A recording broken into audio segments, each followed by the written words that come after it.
आपको होली के माहौल से शुरू करती हूँ। देख लीजिए यहाँ पे होली का माहौल चालू है।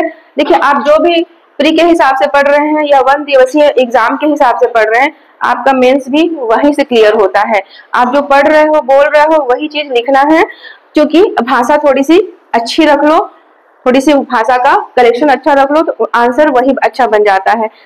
अगर किसी पूजा पाठ के बारे में पूछा जा रहा है, जैसे बहुरा चौथ के बारे में अभी अभी आया है, एग्जाम्पल दे रही हूँ मैं इसका, तो बहुरा चौथ का सबसे पहले आप तिथि बता दो कि किस तिथि के दिन आयोजन होता है। तो देख रहे हो भादो कृष्ण चतुर्थी के दिन आयोजन होता है। ये चीज तो दिमाग में याद रहना चाहिए, तिथि बहुत अच्छे से याद रहना चाहिए, कब कौन सी तिथि में कौन सा त्योहार आता है। अब उसमें कामना क्या की जाती है, 2 लाइन में आपका उत्तर कंप्लीट हो जाएगा। कामना क्या की जाती है, हर त्योहार में एक ही कामना होती है कि जो माताएं और बहनें, पत्नी, बेटियां जो भी व्रत रखती हैं, पूजा करती हैं, जिस भी आराध्य देव को अपना देव मानकर पूजा करती हैं, उनकी कामना बस एक ही रहती है कि उनका परिवार सुखी रहे, स्वस्थ रहे, घर में शुभ कार्य हो, मंगल कार्य हो, परिवार की सुख कामना के लिए की जाते हैं। तो ये सब चीज कॉमन होती है। तो आप अगर कुछ भी नहीं समझ में आता है तो चीजों को ऐसे लिख सकते हो, तो आपका आंसर तो बन ही जाएगा। और तिथि आपकी करेक्ट है तो कुछ भी गड़बड़ नहीं होने वाला, सब कुछ अच्छा बन जाएगा। चलो मैं यहाँ होली के माहौल से क्लास चालू कर रही हूँ। होली देख रहे हो यहाँ पर रमे हुए हैं, होली के माहौल पे अपना बाजा बजा रहे हैं और कई दिन तक होली का फाग गीत गाते रहते हैं। आप कभी कभी मंत्र ध्वनि से सुनते होंगे, गांव में होली का समय आता है तो लोग बजाते गाते रहते हैं। ये क्या है, एक अपने आप को मनोरंजन में ढालना। देखो सब जगह टीवी नहीं है, सब जगह मोबाइल नहीं है, इंटरटेनमेंट का कोई साधन नहीं है, कोई खेल कूद का साधन नहीं है, तो लोग पारंपरिक रूप से, अभी की बात नहीं हो रही है, परंपरा की बात हो रही है, पारंपरिक रूप से अपने आप को मनोरंजन में ले जाते थे, तभी इतने दिमागी स्वस्थ रहते थे वो। आज भी स्वस्थ रहने का कारण थोड़ा सा दूर हो गया है, लोग सिर्फ मोबाइल पे हैं, लेकिन मोबाइल से भी निकलकर एक स्वस्थ चीजों का खोज करना चाहिए। ये देखो अपने आप को कंसंट्रेट होकर बाजा बजा रहे हैं, एक लय पे गीत गा रहे हैं। और सोचो ये एक लय पे गीत गाना भी बहुत बड़ी बात होती है, सबको गीत आता है लेकिन एक लय पे गा नहीं पाते हैं। तो यहाँ पर बाजा बजा रहे हैं, कॉन्सेंट्रेट होकर अपने जो भी त्योहार है उसको बहुत ही दिल से, हृदय से पूरा मनाते हैं। तो ये हो जाता है एक फाग गीत। तो यहाँ पर देख लो फाग गीत का मैंने एक छोटा सा पिक्चर रखा है, जिससे समझ में आ जाएगा कि कितने खुशी से बुजुर्ग हैं, बच्चे हैं, बड़े हैं, मीडियम के जो एज के लोग हैं, सभी कोई शामिल होकर इसको गाते हैं। चलिए फाग गीत की शुरुआत करते हैं। यहाँ पर फाग गीत कहने के लिए तो सिंपल है, हम जानते हैं कि ये होली के समय होता है, पर इसके अंदर थोड़ी सी कुछ खास बातें जान लेते हैं जो आपको एग्जाम की दृष्टि से जानना बहुत जरूरी है। और सामान्य नागरिक होने के नाते भी जानना चाहिए कि हमारे यहाँ कौन कौन से त्योहार है और उसकी क्या मान्यता है। तो देखिए यहाँ पर हम देख रहे हैं फाग गीत। फाग गीत क्या है, ये सीधे सीधे फागुन माह में आता है। जो हिंदी तिथि चल रही है वो फागुन माह होता है, फागुन माह में ये मनाया जाता है। और फागुन माह को इंग्लिश तिथि में देखोगे तो चैत का समय होता है, उस समय रहता है फागुन और चैत, ऐसे मतलब हिंदी ही तिथि, उसी के अनुसार देखो सारे त्योहार बनते हैं। मार्च का समय मान लो, अंग्रेजी की तिथि देखोगे तो मार्च का समय लगभग रहता है, ये फरवरी लास्ट और मार्च का शुरू का समय। अब इस समय बसंत ऋतु भी रहता है। बसंत ऋतु तो अपने रंगों की फुहारों से जाना जाता है, तरह तरह के फूल खिलते हैं। धरती भी देखो यहाँ पर फाग मना रही है, धरती के भी सारे रंग खिले हुए हैं। वृक्षों का और पौधों का रंग हरा है और जो उनकी पत्तियों का उनका खिला हुआ रूप है, जो पुष्प खिल रहे हैं अपने ही खुमार में खिल रहे हैं, अपनी ही प्रकृति के देन के रूप में खिल रहे हैं। तो यहाँ प्रकृति भी क्या कर रही है, फाग मनाती है। टेसु जो पलाश होते हैं, जिसे जंगल की आग का उपाधि दिया गया है, टेसु के फूल को, पलाश के जो फूल होते हैं वो इतनी ही खूबसूरती रंगों से वो खिले होते हैं। आज उनसे प्राकृतिक रंगों की रचना भी की जाती है। तो ये सब प्रकृति अपने आप भी फाग मनाती है। बसंत ऋतु का खूबसूरत समय रहता है इस समय। अब देखिए फागुन पूर्णिमा के दिन होलिका का जो पुतला जलाया जाता है, हम तो क्या करते हैं, प्रतीकात्मक रूप से होलिका दहन की जाती है। प्राचीन समय में होलिका का दहन एक पौराणिक कथा के रूप में हुआ था, लेकिन हम उसी की याद में हम हर वर्ष होलिका दहन का एक पुतला अंदर में कुछ आप बैठा देते हैं, उसको पुतला माना जाता है और होलिका दहन का पर्व मनाया जाता है। और यहाँ पर किस बात की होली खेली जाती है, बुराई की हार हुई और अच्छाई की जीत हुई, इस चीज की वहां पर रंगों की शुरुआत की जाती है। अब देखिए हिंदी नव वर्ष का यहाँ पे प्रारंभ माना जाता है। लगभग यहाँ से तिथियां चेंज हो जाती है, वर्षगांठ का भी चेंज हो जाता है। जिसके घर में कोई मृत्यु हुआ हो, बरसी का कार्यक्रम यहाँ से एक नया साल लग जाता है, उसके तिथियां कुछ बदल जाती हैं। यहाँ पर एक चेंजेस आ जाता है हिंदी तिथि के हिसाब से। और भारतीय कैलेंडर यहाँ पर प्रारंभ हो जाता है। भारतीय कैलेंडर मार्च के महीने 21 मार्च से प्रारंभ माना जाता है और ये होली के समय से शुरुआत हो जाता है। यहाँ पर सभी एक दूसरे के लिए उज्जवल भविष्य की कामना करते हैं। नव वर्ष, हिंदू नव वर्ष मनाया जाता है, किस लिए कि इस तिथि से आप लोगों का जनजीवन अच्छा हो, ये नव वर्ष लोगों के जीवन को उज्जवल बनाए, खुशियां लाए। इस उपलक्ष्य में यह रहता है पहला दिन। अब देखिए यहाँ पर कुछ जो छत्तीसगढ़ समाज है, यहाँ पर खुशियों के तौर पे मिठाइयों का जो रहता है कलेक्शन वो महत्वपूर्ण हो जाता है। तो ये इनके यहाँ जो चलता है छत्तीसगढ़ समाज में जो चलता है, तो जो ज्यादातर क्या चलता है, अईरसा चलता है, देहरौरी चलता है, भजिया नमकीन चलता है। आप कुछ भी पूरी गुलगुला जो भी पारंपरिक रूप से बनाया जाता है उस दिन होली के दिन बनाया जाता है। जिसके घर में नॉनवेज चलता है वो नॉनवेज बनाता है, लेकिन खुशियों का मनाने का दिन होता है यहाँ पर। अब इसमें एक खास बात क्या होती है, होली के जो पर्व है उस दिन खास बात क्या होती है कि जो अभी अभी विवाह हुआ रहता है, जिस बेटी का विवाह हुआ रहता है तुरंत तुरंत में, तो वो क्या होता है कि पहली होली मनाने कहाँ आती है, अपने मायके आती है। उसको लेने जाते हैं कि हमारी बेटी का पहली होली है तो मायके में इनका लाना बहुत जरूरी है। तो यहाँ पर अपने परिवार के साथ वह पुत्री, वह बेटी मायके में आकर खुशियों के साथ होली में शरीक होती है। बहुत नया जीवन होता है उसका इस परिवार में फिर से। अब देखिए यहाँ पर श्रृंगार रस की प्रधानता होती है। क्यों होती है? राधा कृष्ण के स्मरण में मनाया जाता है। जो राधा कृष्ण के स्मरण में होली देखे हो, वृंदावन की होली फेमस है। और कहीं पर लठमार होली होता है, वो भी होली का एक रूप होता है। महिलाएं छोटी छोटी लाठियां लेकर होली में खेलती हैं। और वृंदावन की होली तो अपने आप है बहुत महत्वपूर्ण होता है, क्योंकि श्री कृष्ण से जुड़ा हुआ होली होता है। तो यहाँ पर देख लो श्रृंगार रस की प्रधानता है। क्यों? राधा ने कृष्ण से होली खेली, कृष्ण ने राधा से खेली, गोपियों ने कृष्ण से खेला। तो यहाँ पर श्रृंगार रस हो रहा है, मतलब एक उमंग भरा मौसम है, उमंग भरा त्योहार है। जो भी युवक युवतियां हैं वो सब आपस में कलर खेलते हैं, रंग खेलते हैं, इसलिए से श्रृंगार रस की प्रधानता। क्योंकि ये एक दूसरे को आमने सामने लाकर मिलकर खेलने वाला है, नहीं दूर से नहीं है कि लिफाफा में भरकर रंग भेज दे रहे हैं, ऐसा नहीं। सामने आपको लगाएंगे तब तो वो श्रृंगार रस हुआ ना, एक दूसरे को सामने रखकर लगा रहे हैं, वो श्रृंगार रस की प्रधानता होती है। तो ये इसका पूरा पूरा अध्ययन हो गया है। इससे संबंधित जो भी क्वेश्चन आता है आप बना लेंगे।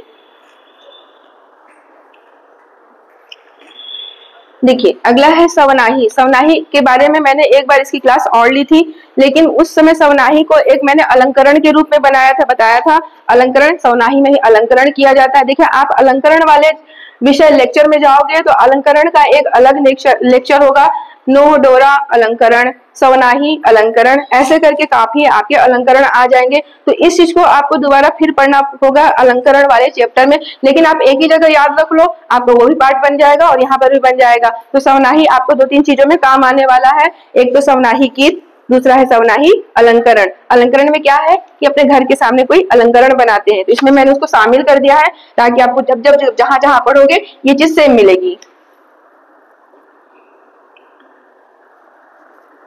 सवनाही अलंकरण, इसमें देख रहे हैं सवनाही गीत कैसे हो रहा है। गीत चलिए देखते हैं। सावन माह की, जो सावन का महीना होता है तो उसी से नाम पड़ गया इसका सवनाही। सावन के महीने में आयोजित होने के कारण इस गीत का नाम सवनाही पड़ गया है और इसी अलंकरण का नाम क्या पड़ गया है? सवनाही अलंकरण। सवनाही अलंकरण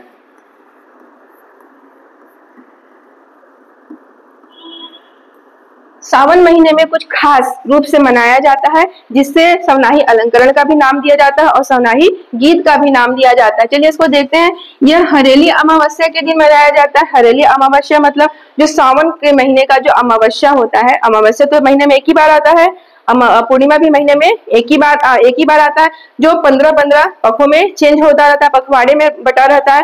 तो ये जो हो रही है अमावस्या की बात पर, किस महीने में? सावन के महीने में सावन अमावस्या की बात हो रही है। इसको बोला जाता है हरेली अमावस्या भी बोला जाता है। इस दिन हरेली त्योहार भी मनाया जाता है। इस दिन की खास बातें बहुत ज्यादा है। इस दिन हरेली अमावस्या भी मनाया जाता है।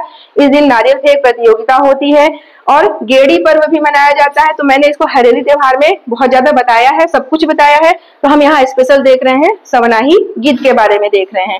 तो इसको अच्छे से याद रखना है कि हरेली अमावस्या की तिथियों में इसका किया जाता है, तिथि में किया जाता है। और परीक्षा में अगर आता है कि सवनाही अलंकरण किस तिथि में किया जाता है, अगर तिथि में ये नाम दिया है हरेली अमावस्या या सावन अमावस्या,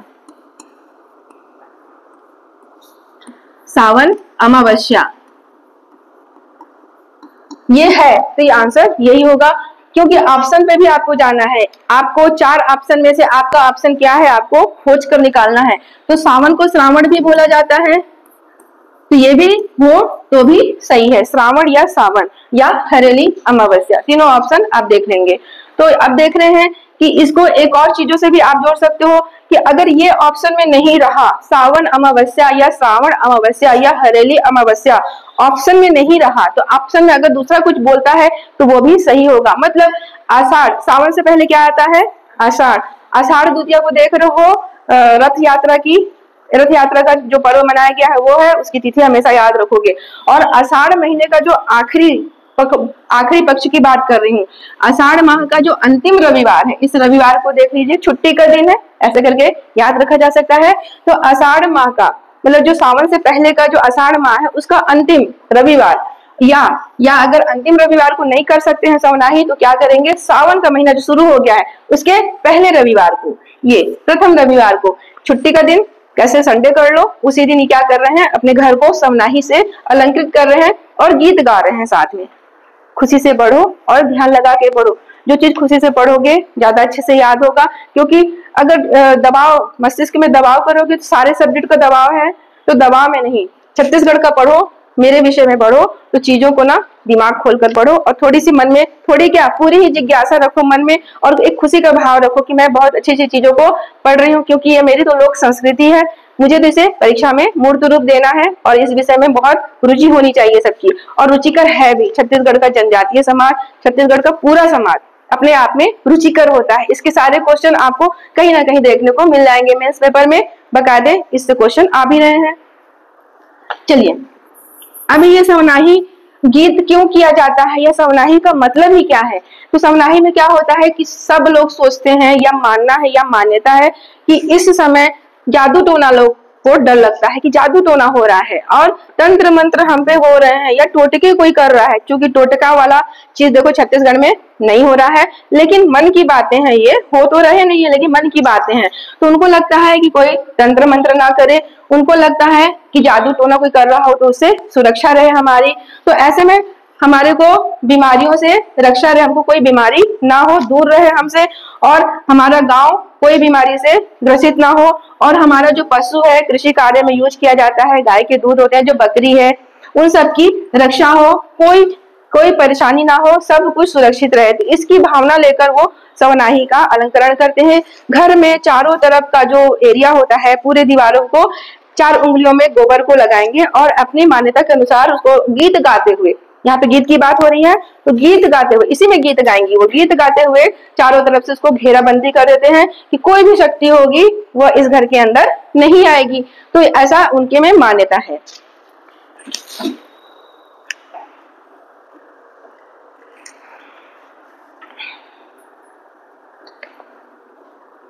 अब देखो बैगा को देखते हैं, तो बैगा क्या होते हैं, वो देवी के पुजारी होते हैं। कहीं भी मंदिरों में देखोगे तो बैगा क्या होते हैं, देवी के पुजारी होते हैं। तो यहाँ पर भी जो बैगा है वो पूरे गांव के हिसाब से सवनाही देवी की पूजा करते हैं कि देवी ए गांव ला सुरक्षित रखबे, ए देवी ते गांव के कोई भी मर्यादा ला रखबे, बच्चा मन के दिक्कत ना होए, पशु पक्षी मन के आराम रहे, तय ए गांव के रक्षा करबे, ए मन के रक्षा करबे। ये बैगा की भाषा में ऐसा चलता है। तो यहाँ पर बैगा विशेष रूप से सवनाही देवी की पूजा करते हैं। लेकिन सवनाही में क्या हो रहा है, हमने पहले भी देखा था, सावन के महीने में क्या होती है, बीमारियां होती हैं, शुरुआत रहता है, आपके डस्ट बहुत ज्यादा कीचड़ के रूप में तब्दील हो गए रहते हैं, और बरसाती पानी में मच्छरों की तादाद बढ़ जाती है। तो जहां भी आपको, या आप देखो कोई भी जगह पे रह रहे हो, जहां भी गड्ढे हैं या टायर है, टायर ट्यूब है, सामान्य कहीं पर भी रह रहे हैं, टायर है, टायरों में क्या हो गया, पानी भर गया है, ये साफ पानी जो आप आसमान से जो गिर रहा है, ये मच्छरों के लिए क्या होता है, बहुत ही अच्छा होता है। ये मच्छर से तुरंत, सोचो मच्छर को पैदा होने में कई दिन लगने चाहिए, लेकिन आज पानी गिरा, इकट्ठा हुआ, कल तक मच्छर उसमें पैदा हो जाते हैं, जाने कहां से मच्छर आ जाते हैं, इसलिए आते हैं कि ये पानी उनके जन्म के लिए तुरंत का सहायक हो जाता है। तो ऐसे गड्ढे आप देखते हो तो उसमें क्या करो, ब्लीचिंग पाउडर डलवा दो, ले लो कहीं से भी ब्लीचिंग पाउडर, उसमें ब्लीचिंग पाउडर छिड़क दो, और जो होता है क्लोरीन वो सब डाल दो। अगर कुछ भी नहीं है तो मिट्टी का तेल एक ढक्कन डालो और उसपे बस उसमें डाल दो। उससे क्या होगा कि जो कीचड़ का पानी है या जो पानी इकट्ठा हुआ है उस पर क्या होगा, तेल की परत जम जाएगी। देखोगे तेल की सतह ऊपर बन जाती है। इससे तेल की सतह बनने से क्या होता है कि नीचे जो लार्वा पनप रहे हैं मच्छर के, उनको ऑक्सीजन नहीं मिलता है और वो मर जाते हैं। तो ये बहुत ही अच्छा उपाय है। जहां आप पानी इकट्ठा देख रहे हो, जहां पे लग रहा है कि आज मैंने मच्छर देखा है, देखोगे ही मच्छर तो दिखेंगे ही, तुरंत दिखेंगे गड्ढे में, जरा भी थोड़ा सा पानी मिला, ज्यादा बड़ा गड्ढा है जो खतरनाक मच्छरों को पैदा दे रहा है, नाली है, थोड़ी सी उसमें उपाय कर दो, क्योंकि ये बीमारी की शुरुआत होती है इनसे। और जो पानी जो आसमान से आ रहा है, जब मच्छर पैदा हो रहे हैं फटाफट तो पेट में जाएंगे तो कौन से जीवाणु पैदा नहीं होंगे, सोचो, होंगे ना। तो ये क्या होता है कि पानी को डायरेक्ट पी लेते हैं, जो कुआं से ले रहे हैं उसको रिफाइंड नहीं कर रहे हैं। तो पानी को रिफाइन करने की जरूरत है। आप फिल्टर जो रख रहे हो, जो भी आपके पास, या गर्म कर लो, उबाल लो, तो क्या होगा, जो जो इसमें पनप रहे हैं छोटे छोटे कीड़े मकोड़े जीव जंतु, वो मर जाएंगे, तली में बैठ जाएंगे। जो भी अशुद्धि है क्या होगी, नीचे चली जाएगी। आप ऊपर से पानी को निकाल लो। तो कई उपाय आप खुद कर सकते हो। फिल्ट्रेशन कर लो, पानी को उबाल कर पी लो। इससे बरसात के सीजन में क्या होगी, सुरक्षा मिलेगी।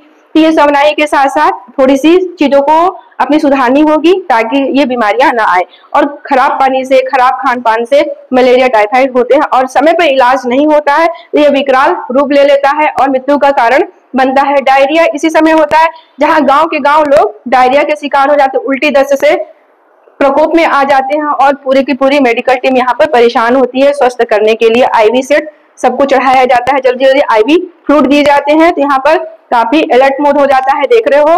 तो यहाँ पे सवनाही में जानना होगा कि जो भी आप कर रहे हैं उसके साथ स्वास्थ्य की चीजों को जानना बहुत जरूरी है। जैसे ही बीमार होते हैं आप तुरंत डॉक्टर के पास इसका उपयोग करें, डॉक्टर से सलाह लें, दवाइयां लें। देख रहे हैं कि ये बाहरी संकट से अपने आप को बचाने के लिए भगवान से प्रार्थना करते हैं। सवनाही का मैंने यहाँ पर छोटा सा पिक्चर लाया है। ये सवनाही का एक पिक्चर है जो घर की दीवारों पर माताएं कुछ गोबर की आकृति बनाती हैं। घर के द्वार पर भी, जैसे आप इंटर करते हो घर के द्वार पर, तो दोनों ओर कुछ ऐसी आकृतियां बनाते हैं। कुछ शेर का शिकार करता हुआ आकृति बनाते हैं, क्योंकि स्पष्ट दिख रहा होगा थोड़ा सा। तो ऐसी ऐसी आकृतियां वो अपने अलंकरण में बनाते हैं। और भी अच्छे तरीके से बनाते हैं तो क्या करते हैं, कच्ची दीवार में, मतलब दीवार में गीली मिट्टी का पूरा लेप लगा देते हैं और उसमें आकृति बनाने लगते हैं। तो एक सुंदर सी आकृति फिक्स रूप से बन जाती है। फिर उस पर पेंट कर देते हैं, किसी भी चीजों से, कलर से पेंट कर देते हैं, तो एक चिड़िया का उभरता हुआ चित्र दिख जाता है या शेर का शिकार करता हुआ वो पूरा दिखने लगता है उस पर। तो ऐसे करके ये यहाँ पे बनाते हैं। चूंकि गोबर हाइजीनिक है, स्वास्थ्य की दृष्टि से अच्छा ही है, खराब नहीं है, तो इसका उपयोग वो लोग अपने प्राकृतिक जो सुन रखे हैं उसके हिसाब से करते हैं। लेकिन यहाँ पर अब स्वास्थ्य की समस्या पैदा हो गई है तो क्या करना होगा, उपचार लेना होगा।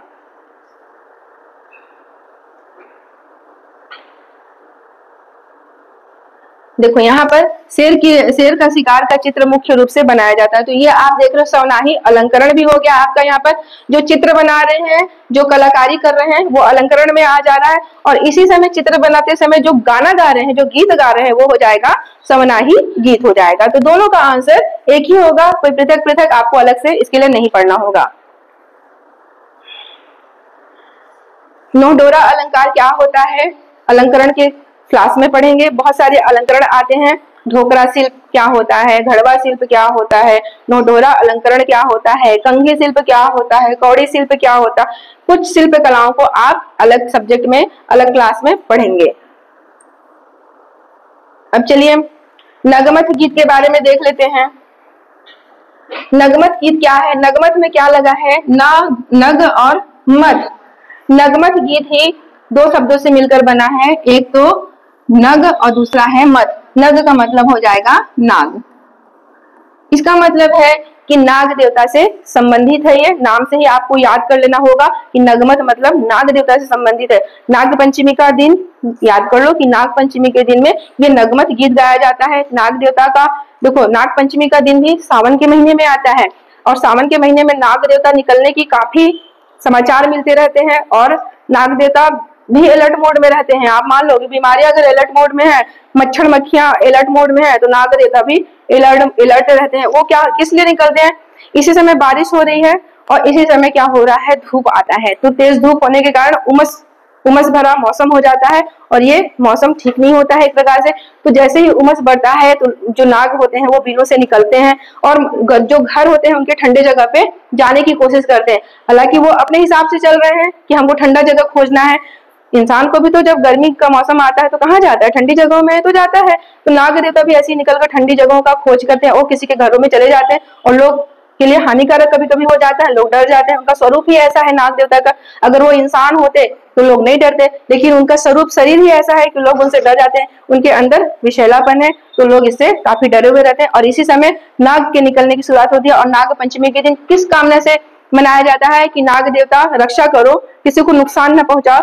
आप जो शिव के रूप हो, शिव के आप जो गले में बैठते हैं, उनके हार हैं, आप वहीं पर रहिए, हमारी रक्षा वहीं से करिए और हमारे परिवार और कुल खानदान घर गांव की सुरक्षा कीजिए। तो इसलिए यहाँ पर मनाते हैं, नाग पंचमी के दिन मनाया जाता है। अब आते हैं इसी में अगला देखते हैं डंडा गीत। डंडा गीत, गीतों की बात हो रही है, सारे गीत हैं देख रहे हैं। डंडा गीत में क्या हो रहा है, डंडा से डंडा ही याद रखना है। तो इसमें हम देखे थे कि गोड़ और बैगा दो लोग ज्यादा मनाते हैं, लेकिन डंडा गीत इतना प्रचलित हो चुका है कि पूरे छत्तीसगढ़ का लोकगीत है ये। तो यहाँ पर एक स्पेशल मैंने परीक्षा की दृष्टि से रखा है कि गोड़ में मैंने बोला था गोड़ को दो डंडे की तरह मानना है और बैगा डंडा, अगर बैगा का के हिसाब से नहीं चले तो डंडा से मार खाते हैं लोग, मतलब वो प्रकोप पे डरवाते हैं कुछ ऐसा बोलकर कि जा नहीं ये पूरा नहीं किया तो तुम्हें डंडा पड़ेगा, ऐसे मैंने करके उस क्लास में बताया है। तो गोड़ और बैगा में इसको याद रखना है परीक्षा की दृष्टि से कि डंडा जो नृत्य होता है, देखो डंडा नृत्य मैंने पढ़ाया था उसी में बताया था, तो डंडा नृत्य को भी याद रखना है, डंडा गीत को भी याद रखना, सेम आंसर है दोनों का। अब ये क्या है इसमें, कार्तिक शुक्ल एकादशी, कार्तिक शुक्ल एकादशी, कार्तिक महीने में बहुत सारे त्योहार आते हैं, धनतेरस, दीपावली, सारे त्योहार इसी समय होते हैं। और देव उठनी का जो पर्व मनाया जाता है वो यही तिथि है, कार्तिक शुक्ल एकादशी। इस दिन देव उठनी का पर्व रहता है एकादशी के दिन, देव उठनी का पर्व मतलब देव इस दिन उठे हुए मोड में रहते हैं और यहाँ पर लोगों को आशीर्वाद देने के लिए आते हैं और इनकी आराधना की जाती है। तुलसी विवाह भी इसी दिन होता है, देखे हो तुलसी विवाह मैंने सारे कल्चर के पर्व के पाठ में अच्छे से बताया है तुलसी विवाह के बारे में भी। और ये कब से कब तक चलता है, तो इस कार्तिक शुक्ल एकादशी से फागुन की पूर्णिमा तक, मतलब होली तक चल रहा है, देख लो फागुन पूर्णिमा तक। अब छत्तीसगढ़ का इसे रास गीत कहा जाता है। ये जो डंडा है रास गीत, क्यों, छोटे छोटे डंडे लेकर नृत्य करते हैं और उसके साथ गाना भी गाते हैं। गाना सिंपल थोड़ी ना रहता, उसके साथ नृत्य भी करते हैं। तो नृत्य के साथ साथ गाना, तभी तो संगीत का एक उचित होता है। आप किसी शो में जा रहे हो तो क्या बिना किसी म्यूजिक के कोई डांस कर ले रहा है, नहीं कर रहा है। उसका आधार ही क्या है, गीत है, या फिर गीत का मोड है, या फिर धुन है, कोई म्यूजिक है, उसके बिना नहीं नृत्य होगी। और ऐसा यहाँ पर मेन हो जाता है, यहाँ पर इस गीत का, डंडा गीत का, डंडा गीत के साथ डंडा नृत्य कर रहे हैं। तो युवक युवतियों द्वारा छोटे छोटे डंडा लेकर वहां पर नृत्य कर रहे हैं, साथ में ये गीत गा रहे हैं। अब आइए एक बहुत महत्वपूर्ण गीत है गोपल्ला गीत। गोपल्ला गीत क्या है, कोई गो गाय वाय से संबंधित बिल्कुल नहीं है, दिमाग से निकाल दीजिएगा। यहाँ पे गो का मतलब गाय होता है, नहीं, बिल्कुल गाय से संबंधित बिल्कुल नहीं है। चलिए देखते हैं क्या है यहाँ पर। हम देख रहे हैं गोपल्ला गीत, इससे काफी क्वेश्चन आ चुके हैं। क्वेश्चन के जो बैंक है आप उसमें देखोगे तो गोपल्ला गीत बहुत महत्वपूर्ण, कई बार पूछा गया है और ये मेंस का भी बनता है कि गोपल्ला गीत के बारे में वर्णन कीजिए। गोपल्ला गीत के बारे में 1 दिवसीय एग्जाम में आने वाले क्वेश्चन आपको सही करने हैं, इसलिए आप इसको पूरा पढ़िए और अपने आंसर को सही कीजिए। देखिए राजा कल्याण सहायक से ये संबंधित हो जाता है। राजा कल्याण सहायक कहाँ के थे, तो ये थे रतनपुर के, रतनपुर राज्य है जहाँ के कलचुरी शासक थे। ये कलचुरी शासक थे, प्राचीन काल की बात है। सारे राजाओं का क्रम मैंने एक बार बताया है, क्योंकि छत्तीसगढ़ का इतिहास पढ़ेंगे तो सारे राजाओं के बारे में पृथक पृथक अध्ययन करना होगा। तो यहाँ पर रतनपुर में कलचुरी शासन था और वहां पर एक राजा महत्वपूर्ण हुए कल्याण साय, राजा कल्याण साय हुए, छत्तीसगढ़ के महत्वपूर्ण राजा में आते हैं। आज जमाबंदी प्रथा आप देख रहे हो, सब इन्हीं की शुरुआत है, इन्होंने ही शुरुआत की थी छत्तीसगढ़ में। राजस्व अभिलेखों की शुरुआत देख रहे हो, राजस्व विभाग में राजस्व अभिलेख आप देख रहे हो, सारे जमीन का मापदंड उसमें लिखा जाता है, सब कुछ होता है। वो शुरुआत कहाँ से हुई? राजा कल्याण साय से शुरुआत हुई है। कहाँ से, कैसे, इनको कैसे जानकारी मिली? ये तो सीधे सीधे छत्तीसगढ़ में निवास कर रहे थे, पर ऐसा कुछ हुआ कि इनको, देखो कुछ बुरा होता है ना, तो उसके साथ कुछ ऐसा जिंदगी का मोड़ हो जाता है कि वो उसके साथ बुरा हो रहा है, लेकिन बुरा होने से उसके जीवन के लिए वो अच्छा हो जाता है। तो इनको यहाँ पे दंड दिया गया था राजा कल्याण साय को। क्यों? कि ये मंडला के एक राजस्व अधिकारी थे। मंडला, मध्य प्रदेश के मंडला राजस्व अधिकारी के साथ इन्होंने क्या कर लिया था? विवाद कर लिया था, कुछ जमीनी विवाद हो गया था और झड़प हो गई थी। तो यहाँ पर जो मुगल बादशाह है अकबर, क्रोधित हो गए, क्योंकि मंडला उनके राज्य में शामिल हो चुका था। रानी दुर्गावती से युद्ध किए थे और पूरा का पूरा मंडला राज्य अकबर के शासन यानी मुगल साम्राज्य में शामिल हो चुका था। अब अकबर को बिल्कुल अच्छा नहीं लगा कि मेरे मंडला में किसी अधिकारी के साथ तुम लड़ोगे। तो इन्होंने क्या किया? दंड स्वरूप क्या किया? अपने मुगल शासन में इनको ला कर रखा और नजरबंद करके रखा कि आप, जब तक हम आपको रिहा नहीं करेंगे नजरबंद से, आप यहाँ से नहीं जाएंगे, हमारे शासन में रहेंगे और यहाँ पर हमारे काम को आप करेंगे जब तक हम चाहेंगे तब तक। तो यहाँ पर उनके संरक्षण और उनकी निगरानी में 8 वर्षों तक रहे। क्योंकि अगर इनका इतिहास का स्रोत देखोगे तो यहाँ के शासक तब उस समय जहांगीर थे। इतिहास के स्रोतों से जानकारी मिलती है कि यहाँ के शासक उस समय जहांगीर थे। तो उस समय जहांगीर के नजरबंद में रहे। अब उनको 8 वर्षों तक वहां से जाने नहीं दिए। अब यहाँ पर छत्तीसगढ़ के काफी लोग उनको छुड़ाने का प्रयास किए कि राजा, हमारे राजा से विहीन हमारा राज्य है, हम अपने राजा को कैसे भी छुड़ा कर लाएंगे। इसमें से एक योद्धा कह लीजिए या जज्बात में फुल एक व्यक्ति थे। कौन थे? पहलवान गोपाल। ये चलो यहाँ पे मैं जानकारी का स्रोत बता देती हूँ। पहले क्या है, बाबू रेवाराम के अनुसार इनका जानकारी का स्रोत मिलता है। जो कल्याण साय यहाँ पर राजा थे, रतनपुर के राजा थे, उनकी जानकारी कहाँ से मिलती है? तो बाबू रेवाराम के अनुसार मिलती है कि मुगल दरबार में इनको 8 वर्षों तक रखा गया था। और दूसरी जानकारी कहाँ मिलती है? जहांगीर नामा से। चूंकि जहांगीर के दरबार में थे तो जहांगीर ने अपनी जो आत्मकथा लिखी थी तुझके जहांगीरी, उसमें इनका कल्याण साय का वर्णन किया है। एक स्रोत ये मिल जाता है और एक स्रोत मिलता है जो हम आज पढ़ रहे हैं गोपल्ला गीत में। छत्तीसगढ़ में जो गाया जाने वाला गोपल्ला गीत है उसमें इन सारी चीजों को गाया जाता है। तो आप देख रहे हो इनके काफी स्रोत हैं। जब कल्याण साय का इतिहास में पढ़ोगे तो 2-3 स्रोत और भी हैं, उसको भी अच्छे से पढ़ा दिया जाएगा। अब देखो मुगल दरबार में ये 8 वर्षों तक नजरबंद थे जहांगीर के दरबार में। तो वहां पर इनको फायदा क्या हुआ? अगर उनको नजरबंद किया गया था, उनको अगर पनिशमेंट दिया गया था, उनको अगर दुख मिल रहा था, भाई अपने राज्य से विहीन हो जाएगा तो सुख किसे लगेगा?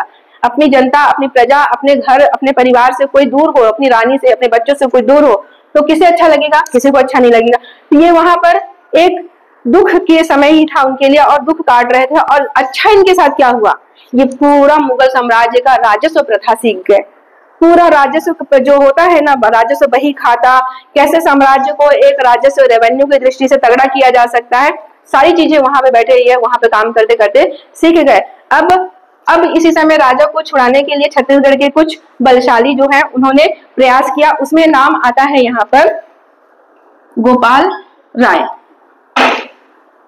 उसमें जो गोपाल राय हैं पहलवान हैं, गोपाल राय जो गोपल्ला जिसे बोला गीतों में बोला जा रहा है वो गोपाल राय पहलवान है। अब वहां पे मुगल दरबार में जहांगीर के सामने अच्छे अच्छे करतब दिखाए, अपनी पहलवानी के गीत गा के बताए, पहलवानी करके। इनके साथ एक और गई थी, उसका नाम उस फुल क्लास में बताया जाएगा कि कौन इनके साथ एक और गई थी।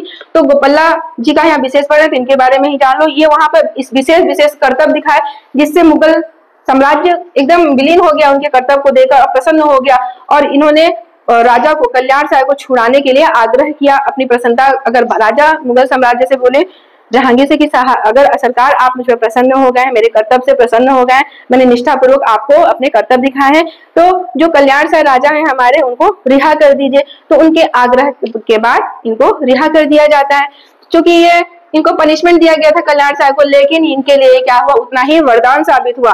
ये जमाबंदी प्रथा वहां से सीख कर आए, बही खाता वगैरह सीख कर आए और अपने छत्तीसगढ़ में पूरा इसको फॉलो किए। जो 18 गढ़ आप देख रहे हो बांटा गया है छत्तीसगढ़ को, शिवनाथ नदी के ऊपर में 18 गढ़, शिवनाथ नदी के नीचे 18 गढ़। गढ़ प्रथा की शुरुआत इनके समय से हुई, जमाबंदी राजस्व प्रथा की शुरुआत इनके समय से हुई। तो काफी इनका महत्वपूर्ण हो जाता है। जो छत्तीसगढ़ के लोकगीत है गोपल्ला गीत, उसमें इनका वर्णन, कल्याण साय का वर्णन, कल्याण साय को रिहा कराने का वर्णन, जो पहलवान गोपाल है उनके द्वारा छुड़ाने का वर्णन पूरा पूरा गाया जाता है। तो बहुत महत्वपूर्ण हो जाता है, एग्जाम की दृष्टि से भी बहुत महत्वपूर्ण है, क्योंकि यहाँ से काफी एग्जाम में आते हैं प्रश्न। चलिए आगे देखते हैं।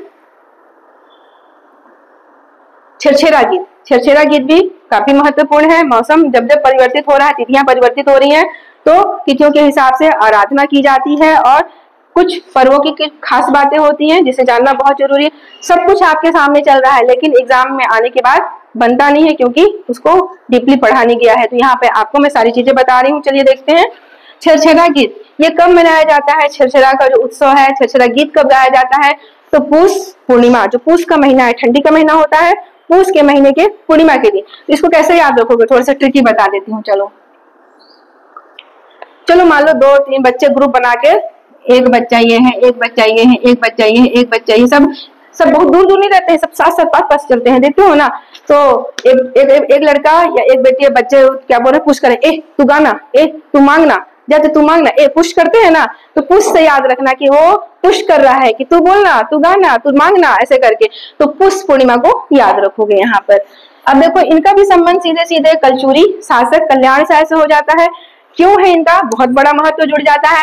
आखिर ये छेरछेरा गीत आया कहाँ से, इसको जानना जरूरी है। बस इतना ही आप जान रहे हो कि छेरछेरा जो होता है पुष पूर्णिमा के दिन मनाया जाता है, लेकिन इसके बाद भी एक इनकी ऐतिहासिक घटना जुड़ जाती है कल्याण साय से।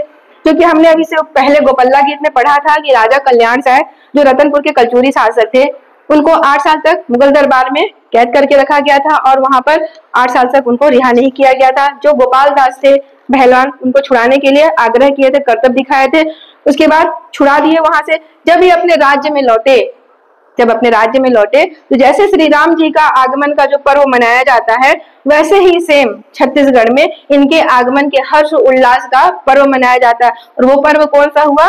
छेरछेरा का पर्व हुआ।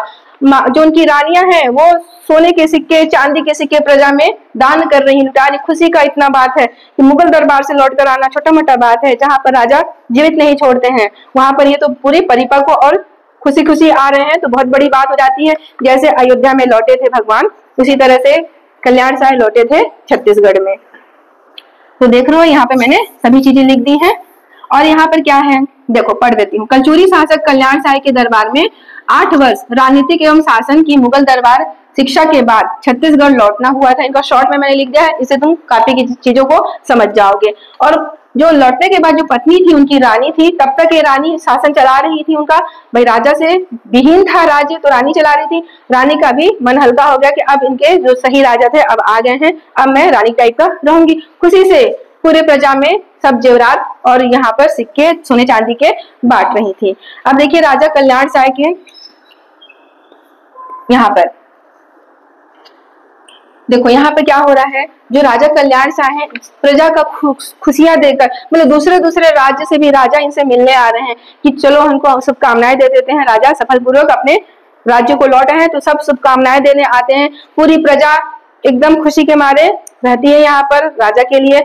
तो यहाँ पर राजा फिर एक निर्देश देते हैं, या कहना चाहिए एक घोषणा करते हैं। क्या घोषणा करते हैं? कि आज का दिन जो आपने मेरे आने पर इतनी खुशियों से मनाया है, यह दिन छेरछेरा के नाम से जाना जाएगा। प्रतिवर्ष छेरछेरा का उत्सव मनाया जाएगा। तो यहाँ पे उन्होंने इस तिथि को घोषित कर दिया, तब से ये छेरछेरा मनाया जाता है।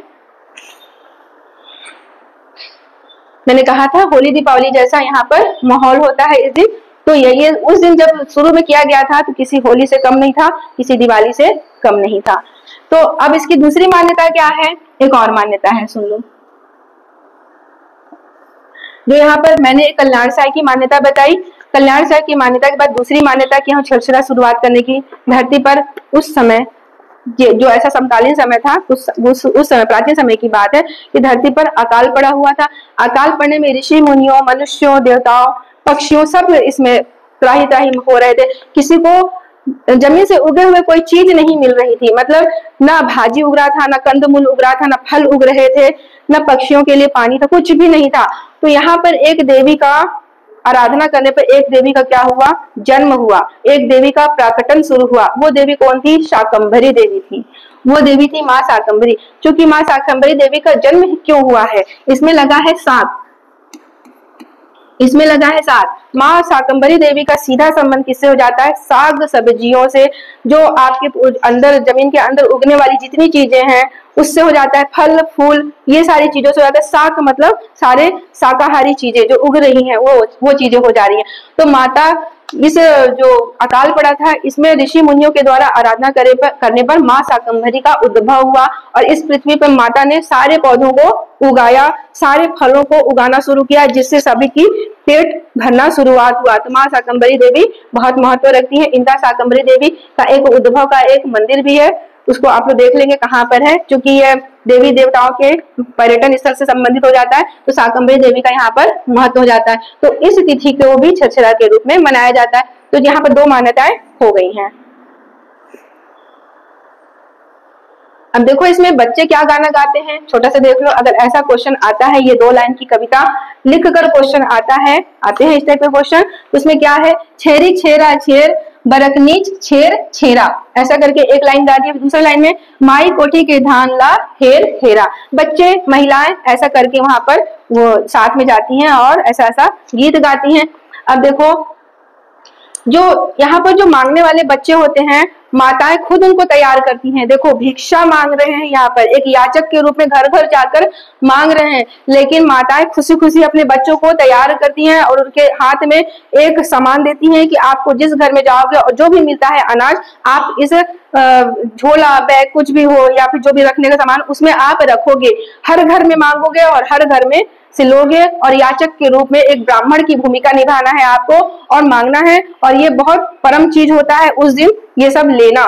तो यहाँ पर आपको लेना होगा। माता पिता खुद अपने बच्चों को तैयार करके घर के लिए भेजते हैं। अब यहाँ पर जो देने वाली हैं, जो माताएं गृहिणी जो घर की होती हैं, वो देने वाली होती हैं, वो साक्षात माँ शाकंभरी का रूप हो जाती हैं उस दिन। तो उस दिन हर माताओं को जो भी ऐसे बच्चे जाते हैं ब्राह्मण के रूप में आपके घर मांगने के लिए, तो हर माताओं को उस दिन क्या होना चाहिए? उनको कुछ ना कुछ देकर विदा करना चाहिए। इससे क्या होगा? एक आशीर्वाद पनपेगी कि घर में अन्न धन का भंडारा भरा रहे, आपके सारे परिवार सुरक्षित रहे, खाने पीने की कभी कमी ना हो। तो ये उस दिन की मान्यता हो जाती है। चलिए अब महत्वपूर्ण देखते हैं बांस गीत को। बांस गीत छत्तीसगढ़ का बहुत ही महत्वपूर्ण गीत है। बांस मतलब क्या हो रहा है? छत्तीसगढ़ में बांस बहुत मिलते हैं, देख रहे हो। तो ये बांस के कुछ उपकरण बनाए जा रहे हैं, इसमें उपयोग हो रहा है, वो भी इसमें आता है, इसलिए इसका नाम बांस गीत है। चलिए देखते हैं बांस गीत में क्या पढ़ना है। सबसे पहले जान लीजिए कि बांस गीत राउत जाति के द्वारा मनाया जाता है। राउत मीन्स यादव, अहिर, तो उनके द्वारा मनाया जाता है। और ये एक करुण गाथा में आता है। करुण गाथा कैसे आता है, मैं सारी चीज आपको बताऊंगी। करुण गाथा मतलब करुणा रस क्या होता है? विरह होता है, मतलब एक दुख वाला गीत होता है। हमने कई रस देखे हैं, एक वीर रस देखा है जिसमें वीरता की बातें होती हैं, एक श्रृंगार रस देखा है जिसमें प्रणय की बातें होती हैं, प्रेम संबंधित होता है, और एक करुणा रस होता है जिसमें विरह वेदना की बातें होती है, दुख होता है और मन की जो होती है मन की विकार वो होते हैं। तो कई प्रकार के रस में एक आता है करुणा रस। तो यह बांस गीत है, यह करुणा रस प्रधान हो जाता है। अब इसमें देखिए गाथा, किस चीज की गाथा गाई जा रही है, इस पर क्वेश्चन कई बार आ चुका है, बहुत इंपॉर्टेंट है कि बांस गीत में किसकी गाथा गाई जाती है, किसके संबंध में बोला जाता है। तो शीत बसंत याद रखेंगे, बांस गीत में शीत बसंत के लिए गाया जाता है। मोर ध्वज और कर्ण की गाथा गाई जाती है। 1 लाइन में इसको एकदम याद रखेंगे, बांस गीत में शीत बसंत, मोर ध्वज और कर्ण की गाथा गाई जाती है। इसके लिए मैं थोड़ा थोड़ा और बताऊंगी।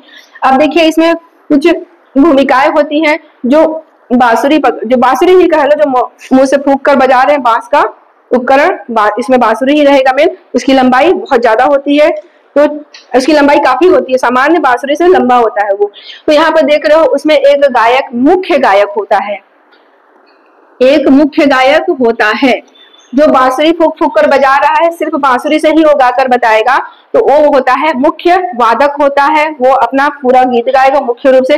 जहां पर वो रुकेगा तो उसका सहयोगी एक रागी होगा हमने तीजन बाई वाले चैप्टर में देखा था कि वहां पे रागी होता है जो हव हव बोलता है गाते के साथ ही, लेकिन ये यहाँ पर बांसुरी को फूंक कर रागी देगा। यहाँ पर ये इसका मदद करेगा बांसुरी से फूंक कर, ना कि मुंह से बोलकर। तो इसका जो रागी होता है इस तरह से रागी बीच बीच में हेल्प करेगा। तो रागी का दो जगह उपयोग देख लिए, एक कापालिक में देख लिए और दूसरा बांस गीत में देख लिए। अब इसमें होता है वादक, इसके पीछे चारों तरफ म्यूजिशियन होते हैं, जो भी तबला ढोलक बजा रहे हैं वो साथ साथ इसमें म्यूजिक देंगे।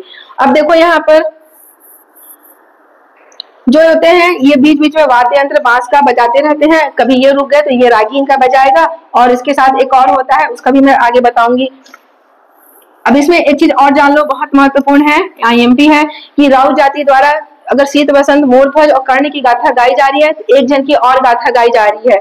सोन सागर की कथा को गाया जाता है, जो भैंसे की कहानी है एक, मतलब वो भैंसा प्राचीन काल में कुछ महत्वपूर्ण भूमिका रखता है, इसलिए वो सोन सागर की यहाँ पर कथा गाई जाती है। इसके कलाकार आपको मैंने सब कुछ एक बार याद करवाया था। कलाकार इसके कौन हो जाएंगे?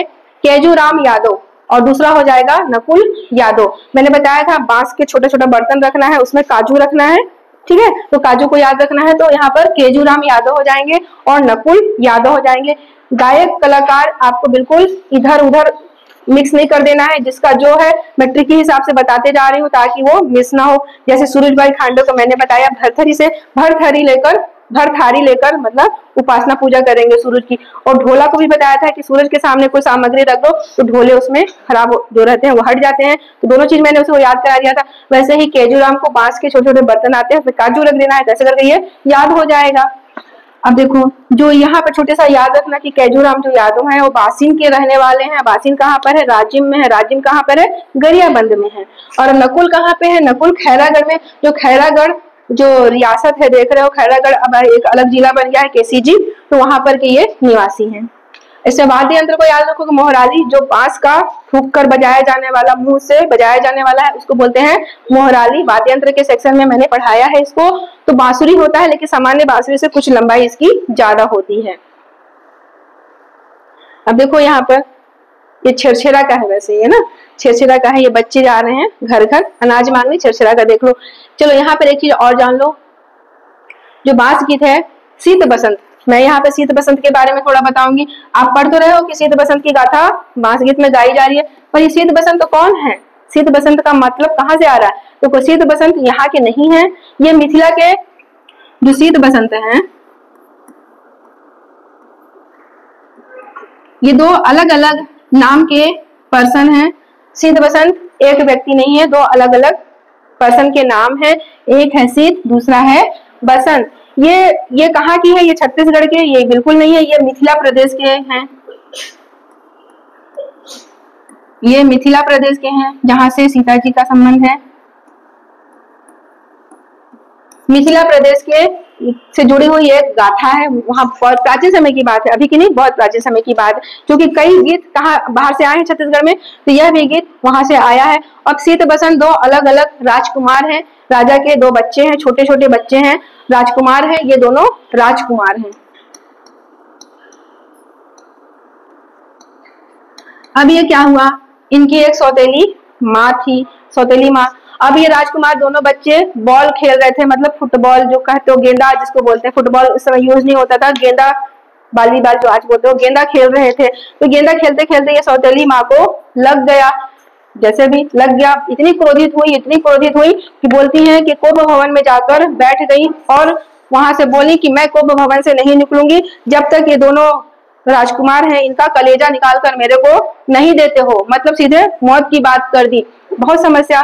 लेकिन माता को वही राज्य भी देख रही थी इस समय, अब राज्य से निकलेंगी नहीं, कोप भवन से निकलेंगी नहीं तो राज्य कौन संभालेगा, तो इनको कलेजा देने का बारी आ गया था। ये कलेजा लेने पर तुल चुकी थी। तो यहाँ पर ये शीत बसंत का जो गाथा है, ये करुणा रस हुआ कि नहीं हुआ बताओ? करुणा रस हुआ, दो बच्चों की यहाँ पर जान लेने की बात हो गई। तो ये माता ऐसी क्रूर थी कि बच्चों का कलेजा दे दो तभी राज्य में निकलूंगी, नहीं तो नहीं निकलूंगी। तो ये पूरी तरह से करुणा रस प्रधान हो गया और इसको लोकगीतों में करुण रूप से गाया जाता है, और ये छत्तीसगढ़ में वहीं से आया है। और दूसरा है मोरध्वज। मोरध्वज कौन है? मोरध्वज के बारे में मैंने कहा था एक बार भी। मोरध्वज आरंग के राजा थे। आरंग के राजा शासक थे। इतने दानवीर थे मोरध्वज कि इनके सामने कृष्ण और एक उनके साथ जो थे वो सिंह का रूप धरकर आए थे। कृष्ण के साथ एक सिंह का रूप धर के आए थे। उन्होंने एग्जाम लिया, इनकी परीक्षा लेनी चाहिए कि मोरध्वज का नाम बहुत सुना है कि दानवीर है, चीजों को दे देते हैं, उनका मन निश्चल है, तो मैं भी जा रहा हूँ, देखता हूँ परीक्षा। तो भगवान थे, परीक्षा लेने गए थे, तो एक सिंह को अपने साथ ले गए थे और बोले मोरध्वज से कि देखो मेरे सिंह बहुत भूखा है, आप इसको अपने पुत्र का दे दो, पुत्र को खाकर ये चाहता है कि आप ही का पुत्र को खाए, इसकी इच्छा है। बहुत सोच में पड़ गए उनके पति पत्नी कि मेरे एक ही पुत्र है और इस सिंह की भूख के लिए मेरे पुत्र की बलि देनी पड़ रही है, तो कैसे होगा। तो यहाँ पर फिर दोनों को ना इतने अंदर से दान करने का था, अब मना नहीं करे, तो उनको ना पुत्र को देना पड़ा। इसके बाद जो कृष्ण भगवान प्रसन्न हुए तो उसके बाद इनका जीवन बन गया। उसके बाद इनको जाना जाता है इसी चीजों के लिए। दान दे दिए थे अपने पुत्र का, कृष्ण सिंह के सामने भोग के लिए छोड़ दिए थे। उसके बाद कृष्ण तो भगवान थे, वहां पर वो प्रकट हुए और बताए कि नहीं, मैं तो तुम्हारी परीक्षा ले रहा था। तो इनकी कथा को यहाँ सुना जाता है। तो यहाँ पे भी करुणा रस क्यों नहीं हो जाता है। सिंह के आगे अपने पुत्र का भोग दे रहे हैं, एक माता पिता एक तरफ रो रहा है लेकिन सामने उसका एहसास नहीं दे रहा है कि हम दे रहे हैं, अंदर से रो रहे हैं। तो यहाँ पर करुण रस आता है, गीतों में इसका वर्णन किया जाता है। और यहाँ पर देख रहे हो कर्ण की गाथा, कर्ण की गाथा भी करुण रस से संबंधित। कर्ण चूंकि आज दानवीर कर्ण के नाम से जाना जाता है, महाभारत के सबसे बेस्ट किरदार में आते हैं ये कर्ण। तो यहाँ पर ये कुंती के पुत्र सूर्य पुत्र भी इन्हें कहा जाता है। इनको जन्म से ही कुंडल मिला हुआ था। जन्म के साथ क्या मिला हुआ था? कुंडल। और जन्म के साथ ही कवच मिला हुआ था। कवच अर्थात युद्ध भूमि रण क्षेत्र में इन्हें कोई पराजित नहीं कर सकता था। सूर्य के द्वारा ये उत्पत्ति हुए थे, कानों में कुंडल पहनकर आए थे और शरीर पर कवच पहनकर ही इनका जन्म हुआ था। तो इन्हें कोई भी पराजित नहीं कर सकता था। लेकिन इनके दानवीरता का उदाहरण कितना सारा बताऊं मैं, बहुत ज्यादा है। तो इन्होंने दान में अपने इस कवच और कुंडल को भी दान कर दिया था। जब इनका अंतिम समय आया था तो अपने जो सोने के दांत थे, सोने के दांत, उसका भी दान कर दिया। कुल मिला के जो इन्हें जीवन में मिली थी सारी चीजें दान कर दिया। बहुत ही पराक्रमी थे ये। जहां पर रहते उनकी जीत निश्चित होती थी। इसलिए कर्ण जहां पर भी थे, कौरव की तरफ थे कर्ण, उनकी जीत निश्चित थी। लेकिन ये अपना कवच कुंडल दान कर दिए। कुछ सोच कर किए होंगे, जो विधान उनको समझ में आ रहा होगा, तो अपना कवच कुंडल दान कर दिए और मृत्यु को स्वीकार करना यहाँ पर ज्यादा सही समझे। तो उन्होंने गलत का साथ न देने का निश्चय किया और अपने कवच कुंडल दान कर दिए। तो ये यहाँ पर देख रहे हो, शीत बसंत, मोरध्वज और कर्ण की गाथा से संबंधित सारे करुणा रस प्रधान हो जा रहा है। तो आपका इसमें क्वेश्चन आता है, बांस गीत में किसके द्वारा किया जाता है? राउत जाति के द्वारा या यादव जाति के द्वारा या यदुवंशियों के द्वारा? कृष्ण को अपना पूर्वज मानते हैं, क्यों? कृष्ण जी यदुवंशीय हैं, मतलब कृष्ण भी तो यादव वंशी हैं, इसलिए यदुवंशीय बोल दिया गया है।